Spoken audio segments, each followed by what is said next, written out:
Praise the Lord. இந்த காலவேளையில் உங்களை யாவரும் இயேசு கிறிஸ்து நாமத்தில் வாழ்த்துகிறேன். ஒவ்வொரு நாளும் கர்த்தர் நம்மை தமது வார்த்தையினால சந்திக்கிறார், பலப்படுத்துகிறார், தைரியப்படுத்துகிறார், திடன் கொள்ளச் செய்கிறார், நம்முடைய சூழ்நிலையெல்லாம் மாற்றி கொண்டிருக்கிறார். ஒவ்வொரு நாளும் அவர் வார்த்தையில் நம்மளை தேற்றி நடத்துகிறார். ஹல்லேலூயா. அவரை எப்பொழுதும் நான் நம்பி இருக்கணும், எப்பொழுதும் சார்ந்து இருக்கணும். அவர் மேலே, அவர் வார்த்தை மேலே விசுவாசத்தில் குறைஞ்சு விடவே கூடாது. அப்பொழுது தேவன் நம்மேல் பிரியமாக இருந்து தொடர்ந்து நம்மை ஆசீர்வதிக்கிறார். ஹல்லேலூயா. பிரியமானவர்களே, இந்த காலவேளையில் கூட உங்கள் சூழ்நிலையின் மத்தியிலே கர்த்தர் ஒரு மாற்றத்தை கொண்டு வர விரும்புகிறார். அவர் விரும்புகிற மாற்றம் நமக்குள்ள வந்தாதான் நாம் விரும்புகிறதை விட கர்த்தர் நமக்கு அற்புதம் செய்வார். ஹல்லேலூயா. இப்பொழுதும் பாருங்கள், சங்கீதங்களின் புஸ்தகம் 37ஆம் சங்கீதம் 11ஆம் வசனத்தை வாசித்து பாருங்கள். சாந்த குணமுள்ளவர்கள் பூமியை சுதந்தரித்து மிகுந்த சமாதானத்தினால் மன மகிழ்ச்சியாய் இருப்பார்கள். ஹல்லேலூயா. சாந்த குணமுள்ளவர்களாய் இருங்கள் என்று ஆண்டவர் சொல்லுகிறார். மத்தேயு எழுதின சுவிசேஷம் 5ஆம் அதிகாரம் 5ஆம் வசனத்தில் ஆண்டவர் இயேசு சொல்லியிருக்கிறார், சாந்த குணமுள்ளவர்கள் பாக்கியவான்கள், அவர்கள் பூமியை சுதந்தரித்துக் கொள்ளுவார்கள். பூமி என்பது ஆசீர்வதிக்கப்பட்டது, ஆசீர்வாதத்துக்கு உரியது. பூமியின் ஆசீர்வாதங்களால் சகலவற்றிலும் நான் உன்னை ஆசீர்வதிப்பேன் என்று ஆபிரகாமுக்கு, ஈசாக்குக்கு, யாக்கோப்புக்கு தேவன் இஸ்ரவேல் ஜனங்களுக்கு கொடுத்தார். பூமியின் கொழுமையினால் நான் உங்களை ஆஸ்வதிப்பேன் சொல்லியிருக்கிறார். இன்றைக்கும் சாந்த குணம் கர்த்தருடைய ஆவிக்குரிய கனியாய் வெளிப்படுகிறது.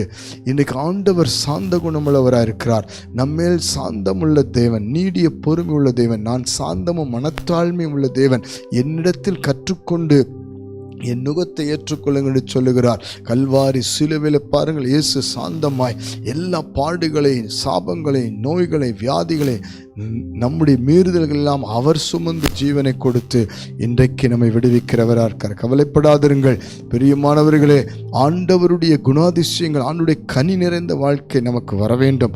ஆண்டவருடைய சித்தத்தின்படி நாம் இன்றைக்கு வாழ சாந்த குணம் நமக்கு தேவையாக இருக்கிறது. குடும்பத்திலே, கணவன் மனைவிக்குள்ள, பிள்ளைகளுக்குள்ள, வாலிப பிள்ளைகளுக்குள்ள, நம்முடைய வேலையில், நம்முடைய சம்பாத்திய காரியத்தில், நம்முடைய ஆவிக்குறி வாழ்க்கையில், நாம் எங்கெங்கெல்லாம் கூடியிருக்கிறோமோ நம்முடைய வாழ்க்கையின் ஒவ்வொரு பகுதிகளில் ஆண்டவர் நம்மிடத்தில் இந்த சாந்த குணத்தை எதிர்பார்க்கிறார். அவரை நாம் வெளிப்படுத்துகிறவர்களாக இருக்க வேண்டும். அப்பொழுது நாம் பெற்றுக்கொள்ளுகிற ஆசீர்வாதத்தை பாருங்கள். பூமியை சுதந்தரித்து, பூமிக்குரிய காரியங்கள், பூமிக்குரிய ஆசீர்வாதங்கள், பூமிக்குரிய நன்மைகள், பூமியிலே வாழ வேண்டிய தீர்க்காயுசு, இப்படி சுக பலன், ஆரோக்கியம் எல்லாம் கர்த்தர் கொடுப்பார். அதோடு கூட மன மகிழ்ச்சி, சமாதானம், எவ்வளவு மேன்மை பாருங்க. எத்தனை கோடி கொடுத்தாலும் கிடைக்காத ஆசீர்வாதங்களை ஒரே ஒரு சாந்த குணம் நமக்கு கொடுக்கிறது. ஹல்லேலூயா. நாம் முன்மாதிரியாய் காணப்பட தேவன் விரும்புகிறார். வேதத்தில் மோசே என்ற ஒரு மனுஷனை குறித்து பார்க்க முடியும். அவன் சாந்த குணம் உள்ளவன். அவன் எத்தனை பேர் அவனை கேவலப்படுத்தி, அவமானப்படுத்தி, அவனுக்கு எதிர்த்து பேசினாலும் அவன் சாந்த குணம் உள்ளவனாய் இருந்தான். அவனை கொண்டுதான் கர்த்தர் ஜனங்களை வழி நடத்தினார். கர்த்தர் அவனுக்கு தரிசனமானார். கவலைப்படாதிருங்கள், உங்கள் வாழ்க்கையில சாந்த குணம் என்ற இயேசு கிறிஸ்துவினுடைய கனி வெளிப்பட ஒப்பு கொடுக்கலாமா? குறிப்பா வாலிப பிள்ளைகள் ஒப்பு கொடுங்க. வீட்டுக்குள் சமாதானம் வரும், மனமகிழ்ச்சி வரும், குடும்பத்தில் மனமகிழ்ச்சி வரும், சமாதானம் வரும். இப்பொழுது கண்களை மூடி ஜெபிப்போம்.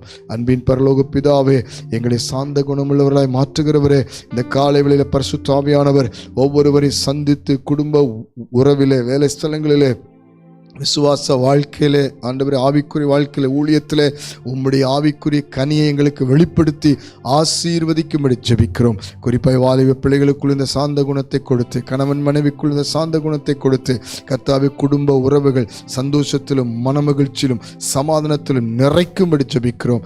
இயேசுவின் நாமத்தில் ஒவ்வொருவருக்கும் கர்த்தருடைய கனி வெளிப்படட்டும். ஆசீர்வதி. பூமிக்குரிய நன்மைகளை, ஆசீர்வாதங்களை சுதந்தரித்துக் கொள்ள, மேன்மையாய் வாழ, சாட்சியாய் வாழ உதவி செய். இன்று முதல் சாந்த குணத்துக்கு விரோதமாக இருக்கிற கோபம், எரிச்சல், பொறாமை, விரோதம், சண்டை, வாக்குவாதம் எல்லாம் எடுக்கப்பட்டு போகட்டும்.